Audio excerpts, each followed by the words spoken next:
वो निडर था, जर्नेल था, ताजिर था, गवर्नर था। पकड़कर लाया गया मस्जिद नबवी में और सुतून के साथ बांध दिया गया। रसूल पाक सल्लल्लाहु अलैहि वसल्लम तशरीफ ले गए।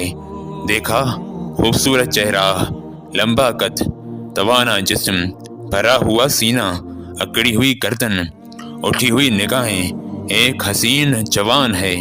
हुक्मरानी के जितने ऐब हैं सारे पाए जाते हैं। सरकारे तो आलम आगे बढ़े, फरमाया समामा कैसे हो? समामा बोला गिरफ्तार करके पूछते हो कैसा हूँ? फिर रसूल अकरम ने फरमाया कोई तकलीफ पहुंची हो? कहता है ना तुम्हारी तकलीफ की कोई परवाह, ना तुम्हारी राहत का कोई खदशा, जो जी चाहे कर लो। रसूल पाक सल्लल्लाहु अलैहि वसल्लम ने फरमाया बड़ा तेज मिजाज आदमी है। अपने सहाबा को देखा, पूछा इसको दुख तो नहीं पहुंचाया? अर्ज करते हैं या रसूल अल्लाह, गिरफ्तार ही किया है, दुख कोई नहीं पहुंचाया। आप सल्लल्लाहु अलैहि वसल्लम ने फरमाया समामा जरा मेरी तरफ आंख उठाकर देखो तो सही। समामा कहता है क्या नजर उठाकर देखने की बात करते हो? जा, नहीं देखता। मुझको मारा जाएगा तो मेरे खून का बदला लिया जाएगा। वहां खड़े सहाबा की पेशानियां सलोटों से भर गई। तलवार के म्यान पर हाथ तड़पने लगा। इशारा अब्रू हो, इसकी गर्दन हो और हजरत मोहम्मद की कदम हो। ये क्या समझता है अपने आप को? लेकिन रहमत लिल आलमीन के होठों पर मुस्कुराहट है। फरमाया जितना गुस्सा है, जितना जी चाहे निकाल लो, लेकिन हमारा चेहरा तो देख लो। समामा ने जवाब दिया उसने मदीने वाले को देखा ही नहीं था। उसने कहा तुम्हारा चेहरा क्या देखूं? कायनात में तुझसे बदसूरत कोई नहीं है, मआज़ल्लाह। लोगो, ये हैं वो पैगंबर रहमत लिल आलमीन जिनके नक्शे कदम पर हमने चलना है। फरमाया कोई बात नहीं, मेरी बस्ती की तरफ तो निगाह डालो। उसने कहा मैंने रूम और यूनान, ईरान और मिस्र की बस्तियां देखी, मगर तुम्हारी बस्ती कायनात की सबसे बदसूरत बस्ती है। इस बस्ती को क्या देखूं? हुजूर अकरम ने फरमाया कोई बात नहीं। दूसरे दिन आए, फिर वही जवाब। तीसरे दिन पाक पैगंबर आए, फरमाया हम तुझसे कुछ नहीं मांगते, जरा देख तो लो। कहता है नहीं देखता।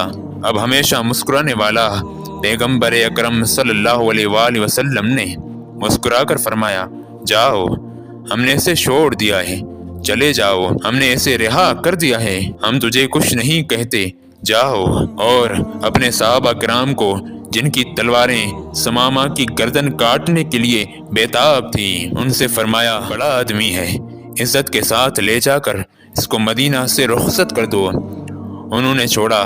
पलटते हुए उसके दिल में ख्याल आया बड़े हुक्मरान भी देखे, महकूम भी देखे, जर्नेल भी देखे, मगर इतना हौसला वाला तो कभी ना देखा। इसके चेहरे को देखूं है कैसा? बस एक निगाह पे ठहरा है फैसला दिल का।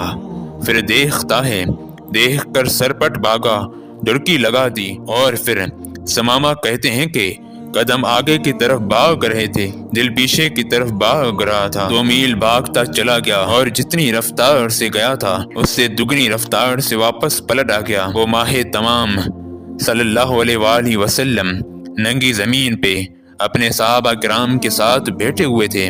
सहने मस्जिद पर आया। नबी करीम सल्लल्लाहु अलैहि वसल्लम ने निगाह डाली, सामने समामा खड़ा है। फरमाया हमने तुझे छोड़ दिया था, फिर आ गया। कहा मुझको अपना बनाकर छोड़ दिया? क्या असीरी है और क्या रिहाई है? छोड़ा तब था जब आपका चेहरा नहीं देखा था, अब आपका चेहरा देख लिया, अब जिंदगी भर के लिए आपका गुलाम बन गया हूँ। सुभान अल्लाह। हमारे हाथों से मोती बिखर जाएं तो उन्हें समेटना आसान है, मगर हमारे अल्फाज से किसी की जात बिखर जाए तो उसको संभालना बहुत मुश्किल होता है। जिस घर में तिलावत कुरान मजीद नहीं होती उस घर में रिज़्क़ की तंगी आ जाती है और उस घर से सुकून का खात्मा हो जाता है। और हमेशा कुरान मजीद की तिलावत बावाज़ किया करें, इससे रिज़्क़ में बरकत आती है। इंसान को ज़िंदगी में शायद मोहब्बत करने वाले की اتنی ضرورت نہیں ہوتی جتنی اسے سمجھنے والے کی ہوتی ہے۔ تو بس الف سنو جی، کیونکہ الف ہی عشق کے حق ہے۔